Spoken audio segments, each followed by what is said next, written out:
Is Jarace Walker a dream target for the rebuilding Washington Wizards? Some sources say yes. Let's talk about it next on Locked On Wizards.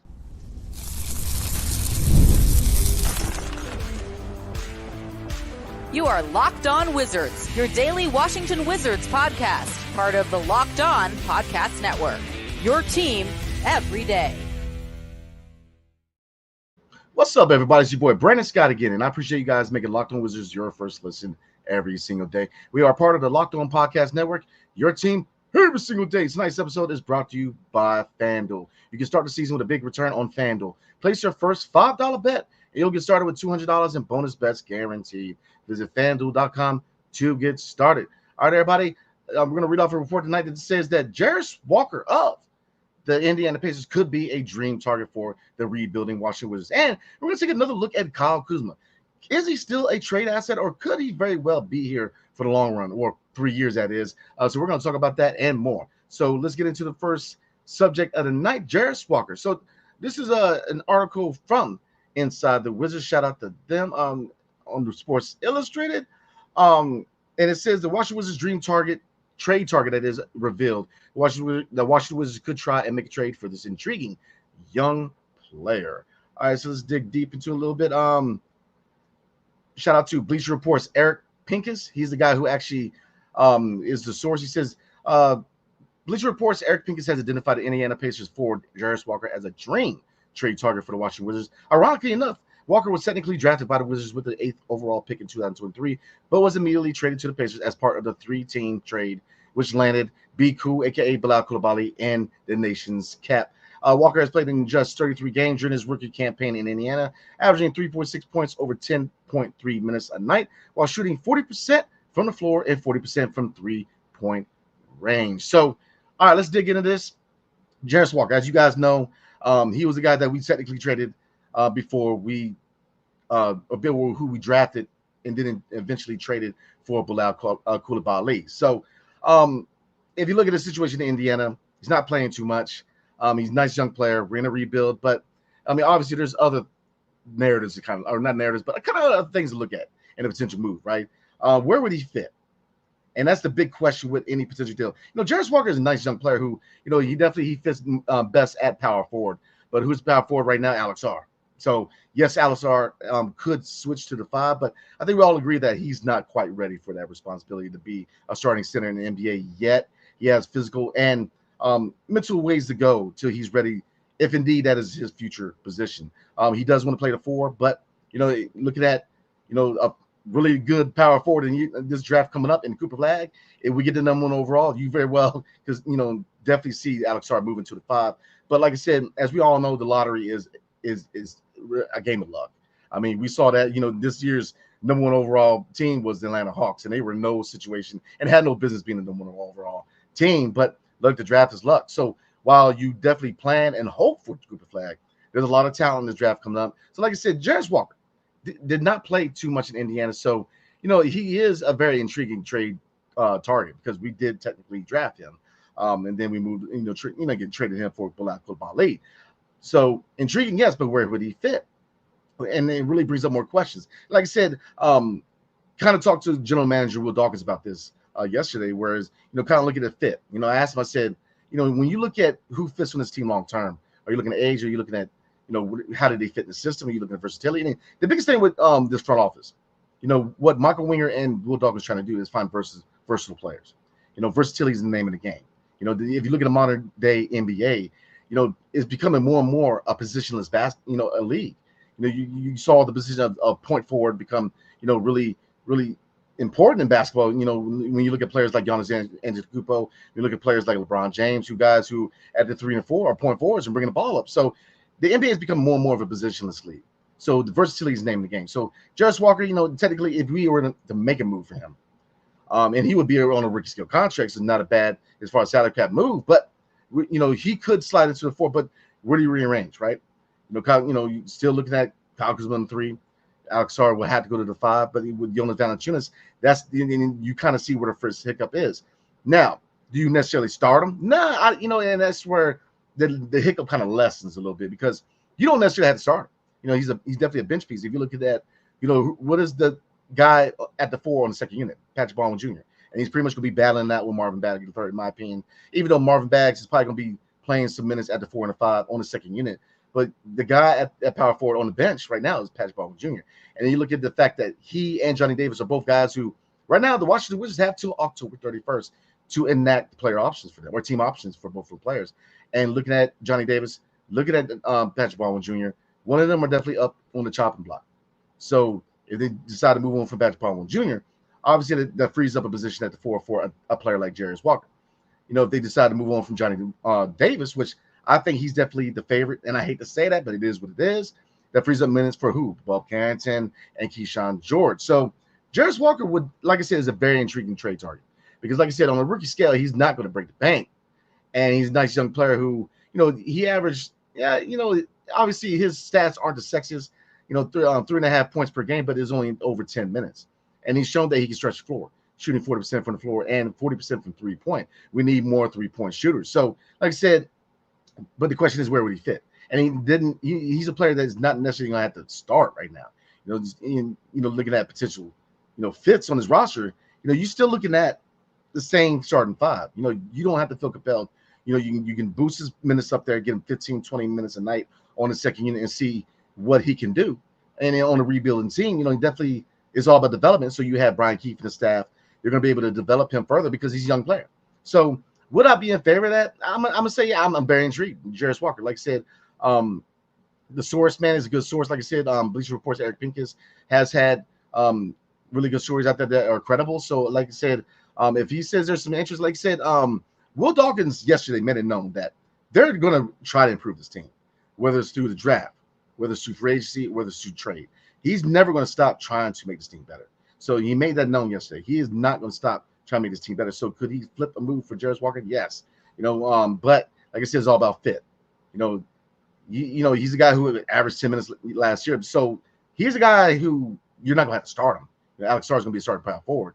And, so that's my thing. I think that I would actually be in favor of maybe potentially acquiring Jarace Walker from the Indiana Pacers. Because like I said, he's not playing.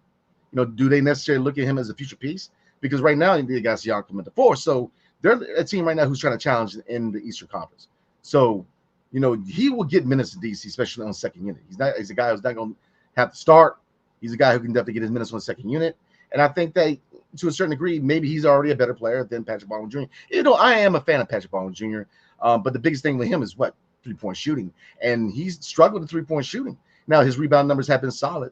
You would imagine that at 6'10", 6'9", 6'10", you'd like to see him a little more active in rebounding. But like I said, between him and Johnny Davis, I definitely see him as being the guy on the chopping block. So looking at Jarace Walker, you guys let me know, man. Get in the comment section. Would you be in favor of acquiring Jarace Walker? Because like I said, he's a nice, intriguing player. Same draft class as Bilal Coulibaly.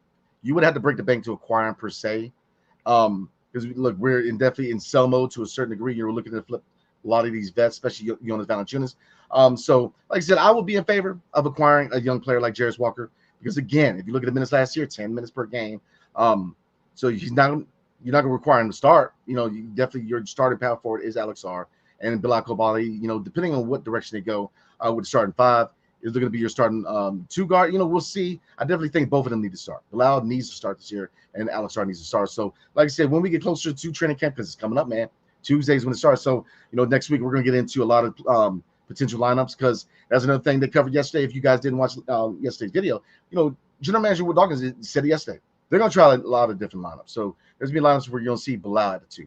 You're going to see lineups where Michael Brogdon starts. Jordan Poole is 6-man. So they're going to try everything they can. So, like I said, Jarace Walker is a guy who he is a versatile player who's shown that he can stretch the floor. He's a dog. So, like I said, only played 10 minutes. But he shot 40% from 3. So we need more shooters on this team. So you guys get in the comment section, get in the chat. Let me know what you guys think, man. Would you be in favor of acquiring a young player like Jarace Walker, which I believe would not take a lot of assets to acquire? We're already in sell mode to a certain degree. So we'll see. Like I said, to me, they're looking for versatile players. They're looking for pillar players. This was words straight out of the horse's mouth of General Manager Will Dawkins. So he's a guy that I think can be a pillar player. But if you look at other guys, you have Sadiq Bey, who is looked at as a future piece here in DC because that was straight out of horse's mouth. So like I said, it all is all about fit. But if he fits, I have no problem acquiring young talent. So you guys definitely let me know. So Kyle Kuzma, the curious case of Kyle Kuzma, man.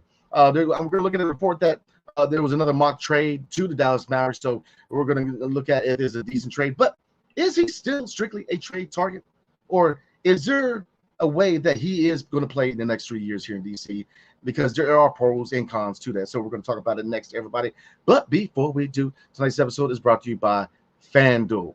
Hey, NFL fans, you can start the season with a big return on FanDuel, America's #1 sports book. So when you get a hunch in the middle of the game, you can check out the latest stats, view live play-by-play, and so much more on the same page where you place your bets, people. You can start with $200 in bonus bets guaranteed when you place your first $5 bet. That's all y'all got to do.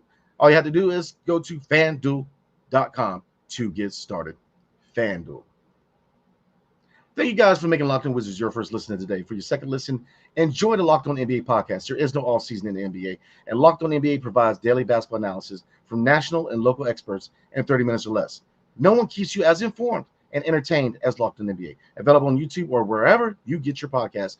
Part of the Locked On Podcast Network, your team every single day. All right, everybody, let's dig back into it.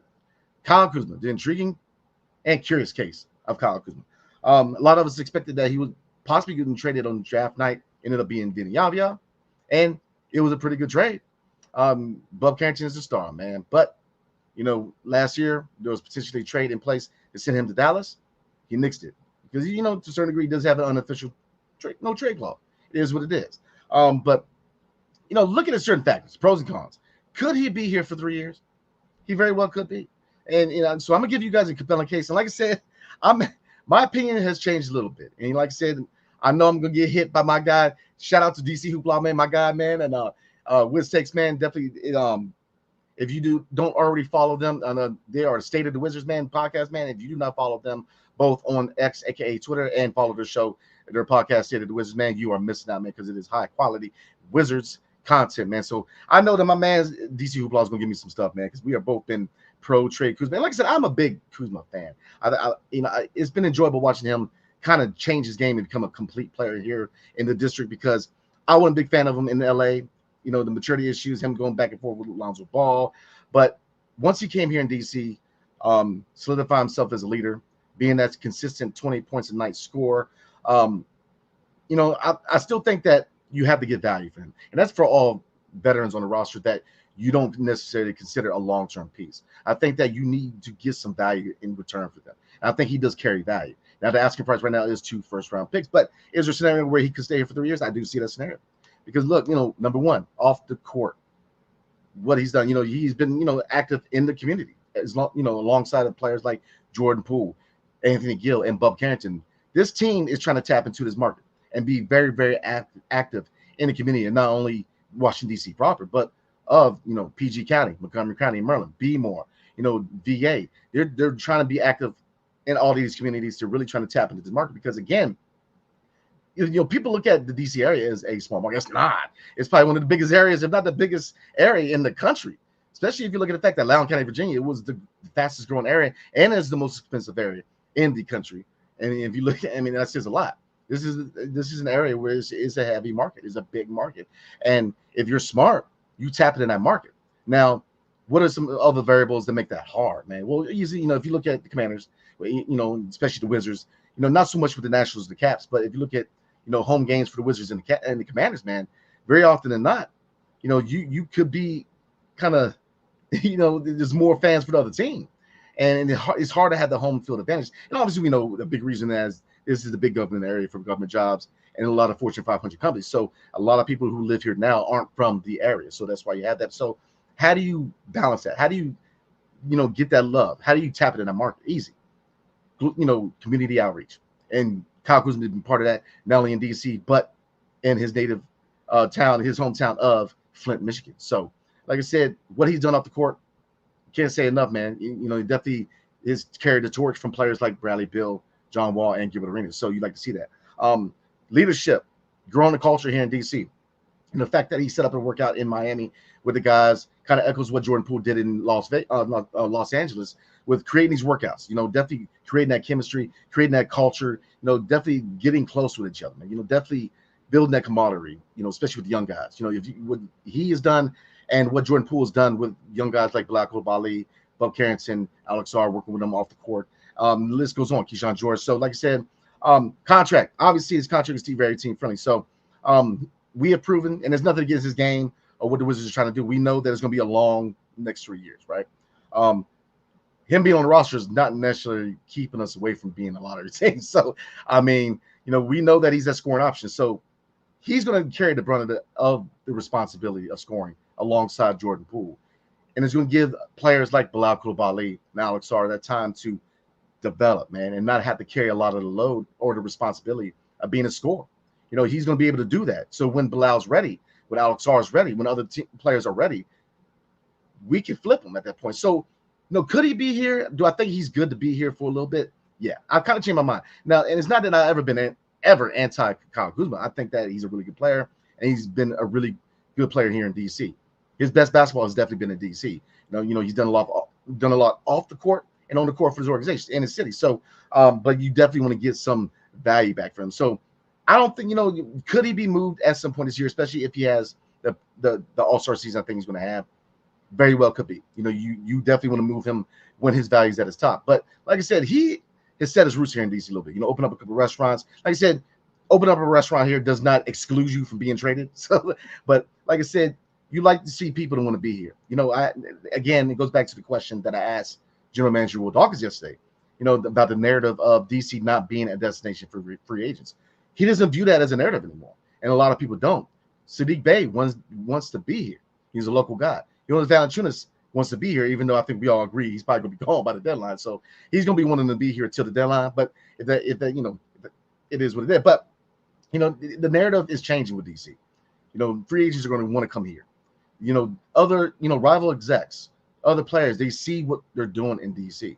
And what they're doing is they're rebuilding it the right way, man. So, like I said, let's dig into this mock trade because you see mock trades all the time. So I'm gonna kind of react to that if we were in the market to move him. And this is from TWSN, the Right Way Sports Network. So credibility is kind of unknown right now, but we'll take a look at the potential trade. All right. So it says the Dallas Mavericks went to the NBA Finals this past season and lost to the Boston Celtics.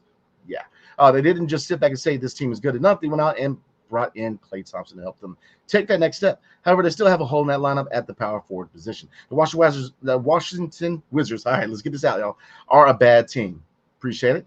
They aren't going to be pushing for a playoff spot for a few years still, and they need to get all the assets they can, okay? So while Kyle Kuzma has been a good player for them, he isn't a first or probably even a second option on the contender.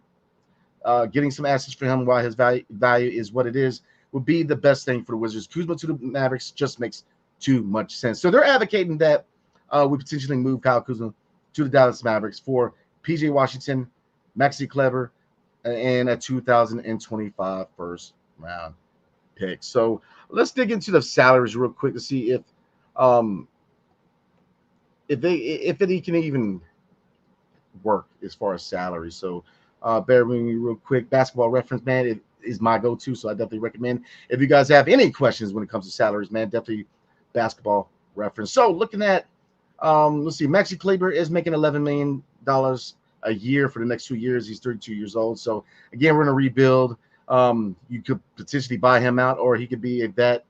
And his contract's not going to break the bank. So 2 years, 22 million, making $11 million per year. So looking at the other guy, PJ Washington, and I like PJ Washington, man. I think he's a really good player. He's only 26, but what player? And I think that Saddiq Bey would be a player that would be in his way of being an impact player here in DC. Even though both of them can both play the small forward position and the power forward position, so we'll see. Because I do think that Saddiq Bey's gonna be around for a while. He wants to be here, man. He wants to play back home. So the salaries would definitely match. And you get a first-round pick out. Now, obviously, you wouldn't get your asking price of 2 first-round picks, but you get a 2025 first-round pick. Now, it's not gonna be a lottery pick. Dallas is definitely gonna be challenging for another NBA Finals appearance, especially with Klay Thompson on there, man. So, Kyle Kuzma he makes them better. He definitely makes them better. They definitely are a championship contending team. I think that a lot of pressure would not have to be on him as being that 20 points a night scorer with Dallas, because you already got Klay, you already got Luka and company, man. So Kyrie, so he doesn't have that pressure like he does in DC. Because in DC, look, the big question is when he has an off night, where if him and Jordan Poole have off nights, who's that player that really fills the vacuum? And now Denny Avial's not on the roster anymore. So now Bilal's that guy who has to step up. You know what I mean? So and you looking at Alex Sart, those are the two guys where in the absence of bad games with Clutch Kuz, man, that's where the responsibility goes on to both of them. And you look at that, Valanciunas being that vet to really pick up with them struggling. So like I said, I think Kyle Kuzma makes them better. I think that Maxi Kleber, man, and PJ Washington, they're intriguing players. The salaries will match. We get a first-round pick. Yes, it's not going to be a lottery pick, but we can also use current picks we already have and that pick and move back into the lottery if we want to do like we did this previous draft and grab another high pick impact player. Because look, let's be real. This is a sexy draft, man. So if you can grab another first-round pick, I'm just trying to tell you, especially in the lottery, come on now. So like I said, you guys get in the comment section. Let me know what you guys are thinking. If they're inclined to move Kyle Kuzma, then you possibly make that move. Like I said, that'll give him the opportunity to go get another ring. But like I said, my opinion has changed a little bit. He's a guy that I wouldn't necessarily be upset if he sticks around because, like I said, he's been good for this team. But I do but I still remain in the camp where you get assets for your best players. If you're going to move him, you get some assets back. But like I said, these next 3 years are going to be long, man. So you don't necessarily have to move him, but if you do, get value back. And it goes for most of the veterans on the roster. So we're going to get in the comments, y'all. We're going to chop it up. We're going to start this Friday, y'all, like we always do. But before we do, tonight's episode is brought to you by PrizePicks. So PrizePicks is America's #1 daily fantasy sports app with over 5 million active members. PrizePicks is the easiest and most exciting way to play daily fantasy sports. All you have to do is pick more or less on 2 to 6 player stat projections and watch the winnings roll in. So right now with PrizePicks, Caleb Williams, part of a promo, Caleb Williams only needs 1 passing yard to get you 1 win on PrizePicks every week in September. That's right. Only 1 yard gets you an automatic win every football weekend in September. 4 weeks of free dubs. I'm trying to tell you, man. And I know it's asking a lot. It is the Chicago Bears, but don't miss this deal on PrizePicks because it's gone when September ends. So look, do yourself a favor, download the PrizePicks app today and use promo code LOCKEDONNBA and get $50 instantly when you play $5. That's code LOCKEDONNBA and PrizePicks to get $50 instantly when you play $5. You don't even need to win to receive the $50 bonus. It's guaranteed, y'all. PrizePicks, run your game. And thank you again for making Locked On Wizards your first listen today. I appreciate y'all, man. Now for the second listen, go find Locked On NBA with the local experts to keep you updated daily on all the biggest storylines ahead of the NBA season. Find Locked On NBA on YouTube or wherever you listen to your podcast. All right, everybody, let's get into it. Let's start this Friday night off like we always do. Like I said, we are ramping things up. Training media day is on Monday. Your boy will be up there talking to the players, talking to head coach Brian Keith. And Tuesday, training camp kicks off. And then the week after that is the first preseason game. And then later in the month of October is the regular season, man. I believe on the 25th, I have to double check, but the season is here, guys. So like I said, it's going to be a long one, but look, keep the optimism, man, because you're going to see some progression from these young guys. And yes, it's going to be probably a rough couple, if not 2 to 3 years, man. But look, just like general manager Will Dawkins said yesterday, progression is not measured in wins and losses, man. Is by progression of young players, man. Seeing that progression from Bilal Coulibaly in year 2 after the Olympics, seeing what Alex Sart can do. So the list goes on. It's going to be a long one, man, but we're going to have fun this year, man. So definitely rock with your boy this season, man, because we're going to have fun. So let's get into it. Merrill Garrett, my guy, man. Big loyal listener, watching, man. Definitely appreciate you, my brother. He says, hit the like button, subscribe, folks. Definitely appreciate you, Merrill, man. My guy, man. Anti-social extrovert, man. Woo. Finally home to catch you live. Man, I'm glad you did, man. Thanks for the consistency. We're deep at Walker's position. Why him? I had that question too, right? Why him? Why would there be interest there? And like I said, the source that said there might be interest is a credible source. And I know that Will Dawkins, man, he said yesterday, look, they're never gonna stop trying to improve this team. So they're gonna try to acquire all the young talent they can. So he's gonna look, he has just now started cooking. The blacktop is now just heating up. You're going to see a lot of moves by Will Dawkins, man, because I'm telling you, His mind is on making his team younger, making his team better, and finding those pillar players, man. So, the same players that are part of the foundation are going to be those players that are going to be walking down or riding that bus on the championship parade, man. So, like I said, he's cooking, man. So, he has a vision. Like I said, he has a vision. And, I'm very excited.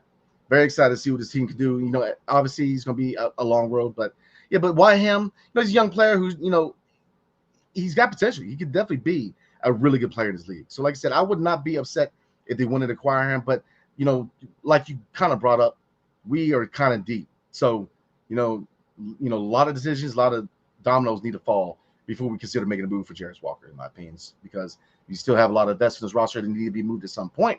But I'm with you. But he is a young, intriguing player. So, Merrick Garrett, my guy, man. If you bring him in, where does that leave Tristan Vucevic?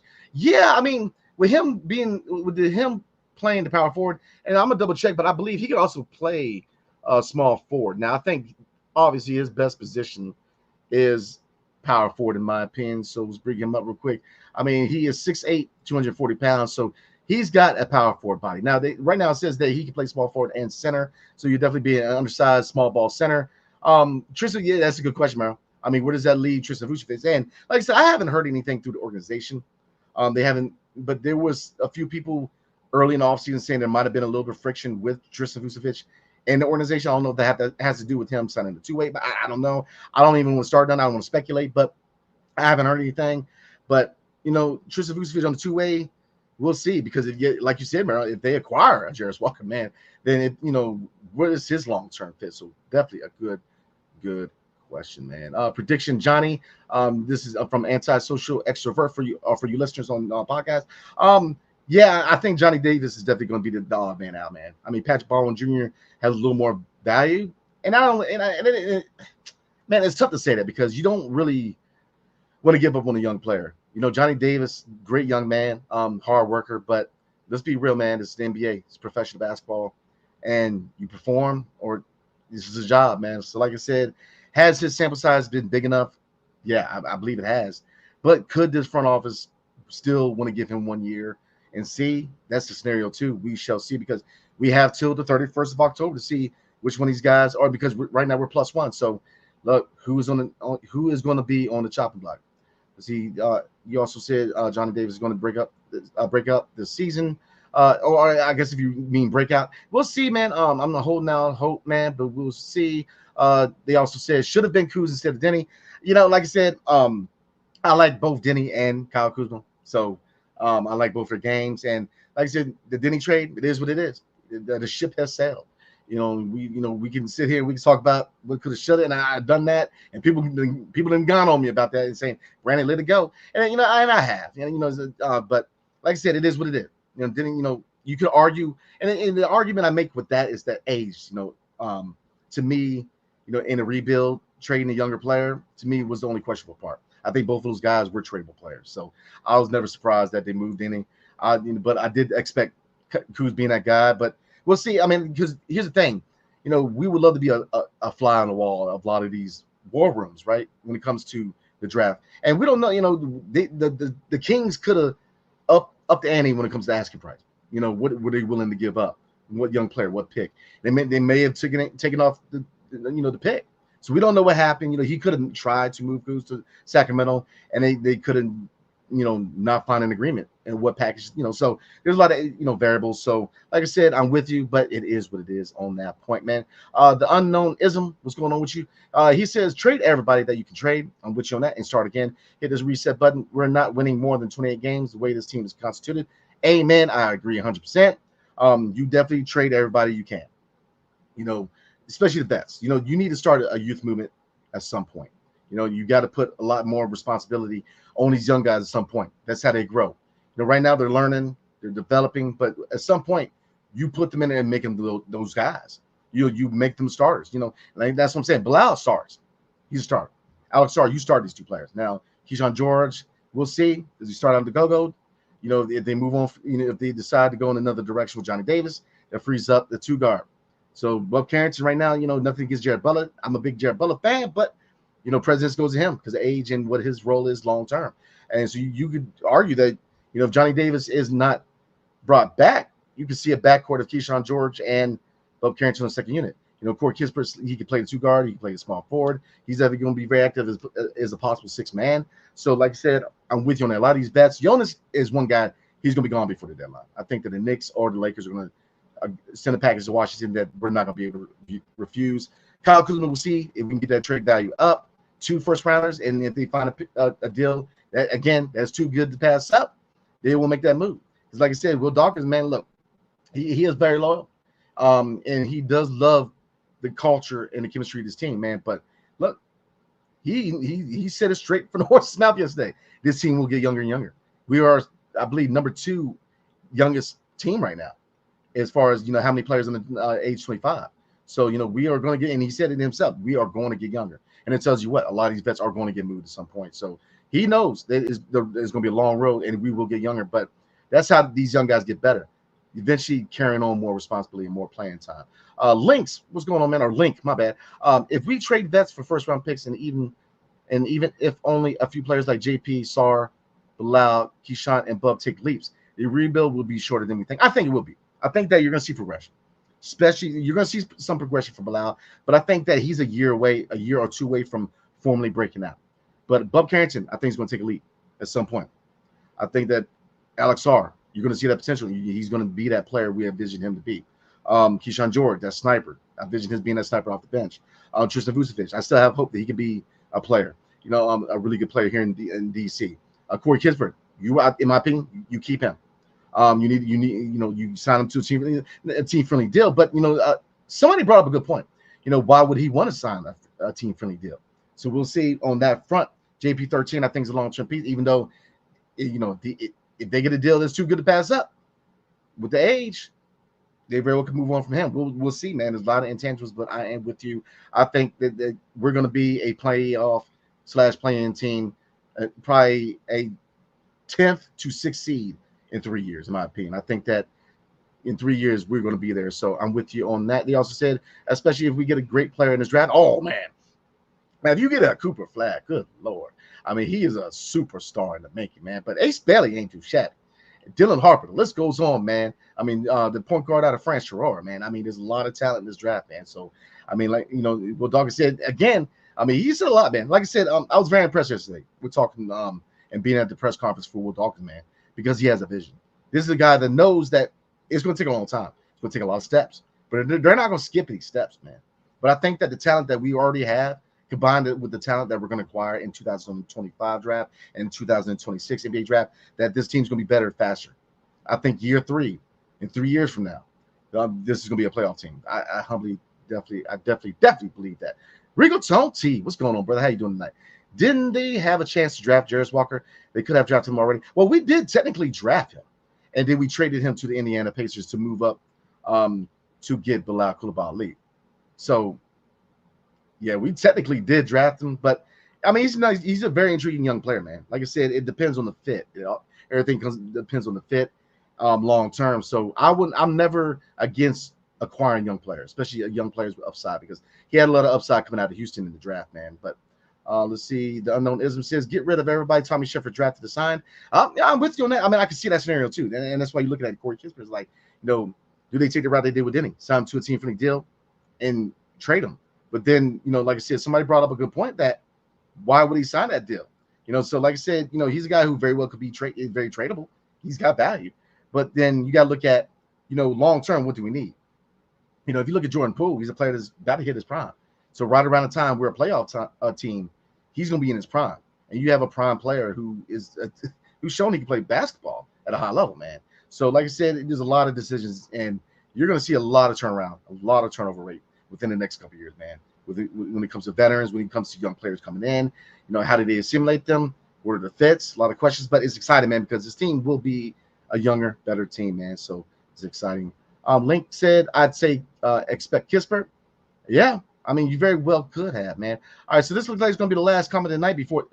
But, if somebody hits another comment, you guys know me, man. I like to hit every comment. Like I said, usually we have a lot of comments, but right now, I get it. Right now, things are ramping up. It's still a time where not a lot going on. So once we get into the regular season, we're going to be deep in the comments like we always are, man. I look forward to chopping up with you guys, especially live after the games this season, man, because we're going to have fun. Regardless, man, we're going to have fun this season, man. So last comment of the night, Antisocial Extra first said, What are the chances of keeping Corey? I think right now it's 50-50. He could be tradable. Like I said, Will Dawkins is going to put his stamp on this roster. But here's a comment. Now I'm going to leave with you guys before we call it a night. He also said this. He said, just because we bringing along guys does not necessarily mean we don't keep guys already here. And he was talking about a lot of the turnaround rate, not only with players, but look, if you look at certain departments within the organization, PR, a lot of different scouting, a lot of people were let go and they brought in new people. But there were still people that were already here, part of the last regime that they retained. So he kind of made a blanket thing, but you can look at players too that, you don't necessarily have to get rid of everybody who is a Tommy Shepard guy. They could keep Corey Kuzma because we need shooters.